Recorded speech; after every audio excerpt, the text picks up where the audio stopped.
This is Revathi. Welcome to అందమైన కథల పొద్దురిల్లు. మహర్షి episode number 62. Flash back. జీవన బెనర్జీ ఇంటి డాబా మీద బట్టలు ఆరేస్తూ ఉండగా రాజశేఖర్ తన్ని వెతుక్కుంటూ అక్కడికి వస్తాడు. తను కనిపించేసరికి నవ్వుతూ తన వెనుకగా వెళ్ళి ఓయ్ అని పిలుస్తాడు. జీవన ఉలిక్కిపడి ఒక్కసారిగా వెనక్కి తిరుగుతుంది. అమాయకంగా కనిపిస్తున్న తన మోముని చూస్తూ రాజశేఖర్ నవ్వుతుంటే జీవన తడబడుతూ ఇక్కడికొచ్చారేంటి సార్ అని భయపడుతూ అడుగుతుంది. నీకోసమే, నీతో మాట్లాడదామని వచ్చాను అంటాడు చిరునవ్వు చిందిస్తూ. నాతో ఏముంది మాట్లాడేది, నన్ను వెళ్ళనివ్వండి అని చెప్పి జీవన తడబడుతూ అక్కడి నుంచి వెళ్ళబోతుంటే రాజశేఖర్ తన చేయి పట్టుకొని ఆపుతాడు. పరాయి మగవాడు అలా చేయి పట్టుకోగానే జీవన ఇంకాస్త భయపడుతూ మీరు అలా నా చెయ్యి పట్టుకోకూడదండి, తప్పు అంటుంది. కాబోయే భార్య చేయి పట్టుకోవడం తప్పేమీ కాదులే అంటాడు నవ్వుతూ. అది విని జీవన షాక్ అవుతూ నేను మీకు కాబోయే భార్య ఏంటి అని అడుగుతుంది. నువ్వు నాకు మొదటి చూపులోనే నచ్చావు జీవన. నీకు ఎలాంటి అభ్యంతరం లేకపోతే నేను నిన్ను పెళ్లి చేసుకోవాలనుకుంటున్నాను అని చెప్తాడు. అమ్మో, మీలాంటి డబ్బున్నవారు 4 ఇళ్లలో పనిచేసుకునే నాలాంటి అమ్మాయిని పెళ్లి చేసుకోవడం ఏమిటండి, అలాంటి మాటలు మాట్లాడకండి అని చెప్పి భయంతో రాజశేఖర్ చేయి విడిపించుకునే ప్రయత్నం చేస్తుంటుంది. కానీ రాజశేఖర్ తన చేతిని ఇంకా గట్టిగా పట్టుకొని మీదకి గుంజుకుంటాడు. దాంతో జీవన ఇంకా భయపడుతూ చూస్తుంటుంది. ముందు ఆ భయాన్ని వదిలే జీవన, ప్లీజ్, నీతో మనసు విప్పి మాట్లాడాలని ఉంది. నువ్వు ఆ భయాన్ని వదిలేస్తే మాట్లాడతాను అంటాడు ప్రేమగా చూస్తూ. కానీ జీవన ఆ భయంతోనే చూస్తూ, నేను చదువు సంధ్య లేని ఆడదానిని అండి, మీరేమో పెద్ద గొప్పవారు, మీలాంటి వారికి నేను ఎలా సరితూగుతాను అని అడుగుతుంది. ఆ విషయాలన్నీ వదిలేసి నేనంటే నీకు ఇష్టమా కాదా అది మాత్రం చెప్పు అంటాడు తన కలలోకి ప్రేమగా చూస్తూ. అది కాదండి అని జీవన ఇంకా ఏదో చెప్పబోతుండగా, ఇష్టమా కాదా మాత్రమే చెప్పు, ఇంకేం చెప్పినా నేను అస్సలు వినను అంటాడు. జీవన కూడా రాజశేఖర్ కలలోకి ప్రేమగా చూస్తూ, మీరు చాలా మంచివారండి, అంత మంచివారు నా జీవితంలోకి వస్తానంటే అది నా అదృష్టం అనుకుంటాను.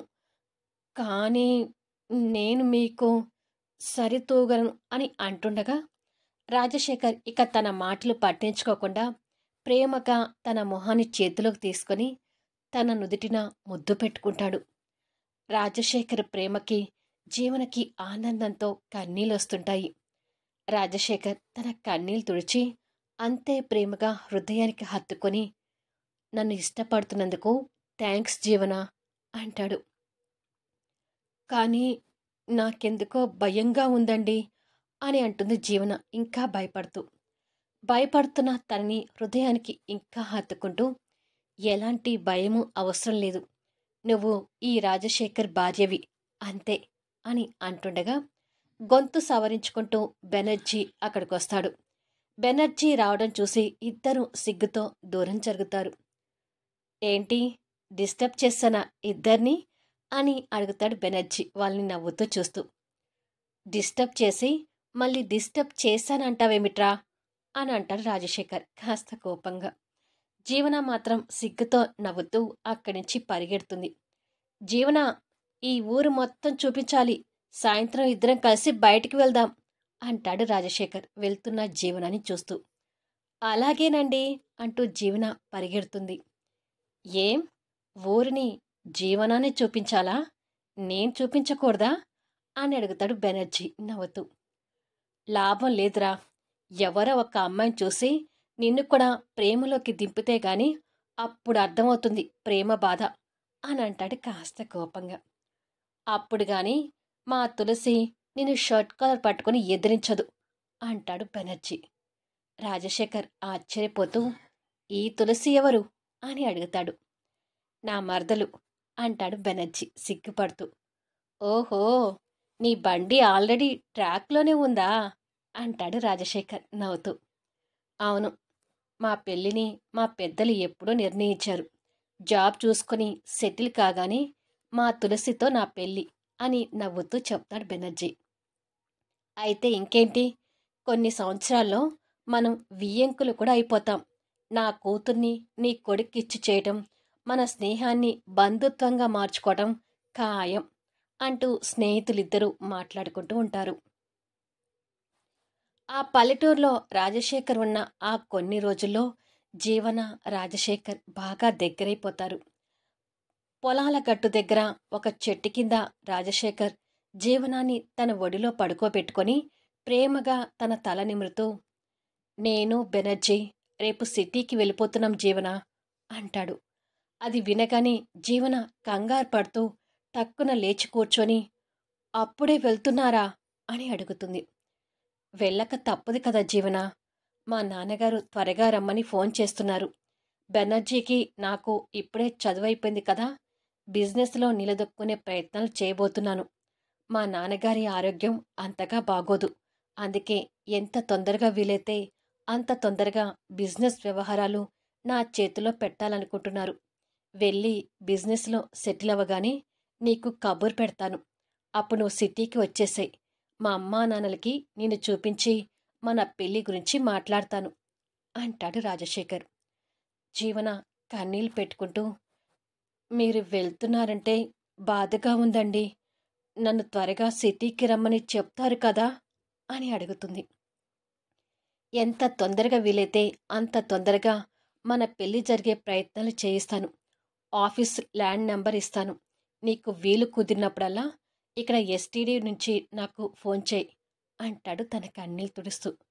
సరే అని తల ఊపుతుంది. నిన్ను వదిలి వెళ్ళాలంటే నాకు కూడా బాధగానే ఉంది జీవన. ఎప్పుడెప్పుడు ఫోన్ చేస్తావని నీ ఫోన్ కోసం ఎదురు చూస్తూనే ఉంటాను అంటాడు ప్రేమగా తన తల నిమురుతూ. సరేనండి, రోజుకు ఒక్కసారైనా మీకు ఫోన్ చేస్తాను అంటుంది. రాజశేఖర్ ప్రేమగా తనని దగ్గర తీసుకొని నుదిటిన ముద్దు పెట్టుకుంటాడు. అనుకున్నట్టుగానే బెనర్జీ, రాజశేఖర్ బట్టలు సర్దుకుంటూ బయలుదేరుతుంటారు. రాజశేఖర్ బట్టలు సర్దుకుంటూనే జీవన కోసం ఎదురు చూస్తూ, ఇంకా జీవన రావట్లేదేమిట్రా అని అడుగుతాడు. తను 4 ఇళ్లలో పనులు చేసుకునే మనిషి కదరా, ఏ ఇంట్లో పని చేస్తూ కూర్చుందో అంటాడు బెనర్జీ. అలా అనగానే రాజశేఖర్ బాధపడుతూ, జీవన కష్టాలు తొందరగా తీరిపోవాలంటే మాకు త్వరగా పెళ్లి జరగాలిరా అని అంటుండగానే జీవన ఆరాటంగా అక్కడికొచ్చి, అమ్మయ్యా ఉన్నారా, వెళ్ళిపోయి ఉంటారేమోనని భయపడుతూ వచ్చాను అంటుంది. రావేమో అనుకొని నేను కూడా భయపడ్డాను జీవన అంటాడు రాజశేఖర్ బాధగా చూస్తూ. బెనర్జీ బట్టల బ్యాగ్ తీసుకుని, నేను బయట ఉంటాన్రా, జీవనతో మాట్లాడి వచ్చేయి అని చెప్పి వెళ్ళిపోతాడు. ఇద్దరూ ఒకరి కలలో ఒకరు చూసుకుంటూ దూరమవుతున్నందుకు బాధపడుతుంటారు. రాజశేఖర్ కన్నీటి పొరలతో జీవనాన్ని హక్కున చేర్చుకొని, నేను ఫోన్ చేయాలంటే నువ్వు ఒక్క దగ్గరంటూ ఉండవు కదా జీవన, అందుకని నువ్వే రోజు నాకు ఫోన్ చేస్తుండాలి అంటాడు. తప్పకుండా చేస్తానండి, మీతో మాట్లాడంది నేను కూడా ఉండలేను అంటుంది రాజశేఖర్ని హత్తుకొని కన్నీళ్ళు పెట్టుకుంటూ. రాజశేఖర్ తన్ని ఎదురుగా నిలబెట్టుకొని తన నుదుటిన ప్రేమగా చుంబించి మెడలో ఉన్న చైన్ తీసి జీవన మెడలో వేస్తుంటాడు. ఇది ఎందుకండి అని అడుగుతుంది కన్నీళ్లతో చూస్తూనే.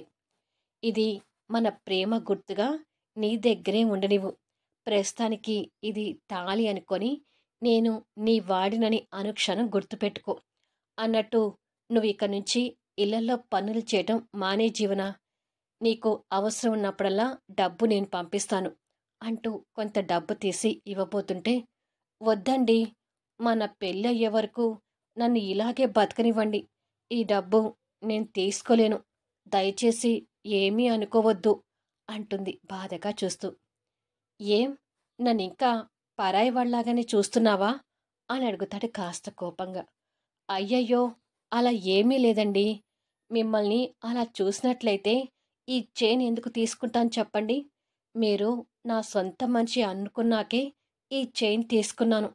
కానీ మీరు డబ్బులు పంపిస్తుంటే, ఆ డబ్బులు వాడుకుంటూ నేను పని చేసుకోకుండా కూర్చుంటే ఊరిలో జనాలు నన్ను తప్పు పడతారు. నేను అవమాన పాలు కావటం మీకిష్టమా చెప్పండి? అని అడుగుతుంది. అస్సలిష్టం ఉండదు. నువ్వెప్పుడూ గౌరవంగా ఉండాలి అంటాడు. అలాంటప్పుడు ఆ డబ్బు నాకు ఇవ్వకండి. మన ప్రేమకి గుర్తుగా ఈ చైన్ చాలు అని అంటుంది. సరే జీవన, బస్సొచ్చే టైం అవుతుంది. ఇక వెళ్తాను అంటాడు రాజశేఖర్ కన్నీటి పొరలతో చూస్తూ. జాగ్రత్తగా వెళ్ళండి అని చెప్పి జీవన కూడా రాజశేఖర్ నుదిటిన ప్రేమగా ముద్దు పెడుతుంది. రాజశేఖర్ బాధపడుతూనే తనని వీడవలేక కష్టంగా వెళ్తుంటాడు. మరుసటి రోజు రాజశేఖర్ బెనర్జీ ఆఫీస్కి రాగానే ఆల్రెడీ అక్కడ దామోదర్ జాయిన్ అయ్యి జాబ్ చేస్తుంటాడు. ఇద్దరు దామోదర్ని చూసి ఆశ్చర్యపోతూ, నువ్వేమిట్రా ఇక్కడ అని అడుగుతారు. మీ నాన్నగారిని అడిగి ఇక్కడ జాబ్లో జాయిన్ అయ్యాను రాజశేఖర్. నా కుటుంబ ఆర్థిక పరిస్థితులు నీకు కూడా తెలుసు కదా. త్వరలో మా చెల్లిది సుచరిత పెళ్లి కూడా చేయాలనుకుంటున్నారు. నేను కూడా జాబ్ చేస్తే మా కుటుంబానికి సహాయంగా ఉంటుంది కదా అని మీ నాన్నగారి దగ్గరికి వచ్చి జాబ్ ఇవ్వమని అడిగాను. నేను ఎలాగో నీ ఫ్రెండ్నే కాబట్టి మీ నాన్నగారు అడగగానే నాకు జాబ్ ఇచ్చారు అని చెప్తాడు. అలాగా, ఇక్కడ జాయిన్ అయి మంచి పని చేశావు అంటాడు రాజశేఖర్ దామోదర్ గుణం ఏంటో తెలియక. బెనర్జీ కూడా సంతోషపడుతూ, చదువులో ఎలాగూ వెనకబడే ఉండేవాడివి, కాస్త పనిలో అయినా ముందుండు దామోదర్ అంటాడు భుజం తడుతూ.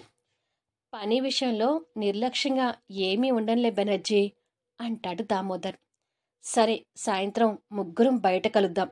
ఇప్పుడైతే ఆఫీస్ వ్యవహారాలు చూసుకుందాం అని చెప్పి రాజశేఖర్ బెనర్జీతో కలిసి క్యాబిన్లోకి వెళ్తాడు.